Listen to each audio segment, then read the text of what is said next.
Welcome to అమ్మ healthy tips. వాతావరణంలో మార్పు వలన మనం పీల్చే గాలిలో ఘాటైన వాసనలు, దుమ్ము, ధూళి, చల్లని పానీయాలు తాగడం వలన మన శరీరంలో ఇన్ఫెక్షన్లు మొదలై దగ్గు వస్తూ ఉంటుంది.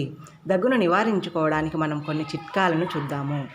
1వ చిట్కా, అల్లం రసం, తమలపాకు రసం, తేనె ఈ 3 ఒక్కొక్క టీ చెంచా మోతాదుగా కలిపి 2 పూటలా సేవిస్తుంటే అన్ని రకాల దగ్గులు అతి త్వరగా తగ్గిపోతాయి. పిల్లలకు అతి తక్కువ మోతాదు ఇవ్వాలి.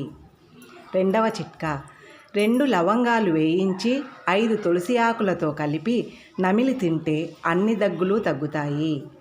3వ చిట్కా, సొంటిని నీళ్ళల్లో కలిపి కషాయంగా కాచి అందులో పటిక బెల్లం కలుపుకొని ప్రతిరోజు ఉదయం సాయంత్రం సేవిస్తూ ఉంటే దగ్గు త్వరగా తగ్గుతుంది. అలాగే సొంటితో కాచే కాఫీ, టీ కూడా మంచి ఫలితాలను ఇస్తుంది.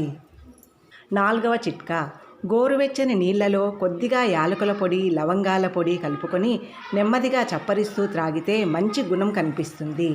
అలాగే లవంగాలను చప్పరిస్తున్న పొడి దగ్గు వెంటనే తగ్గిపోతుంది.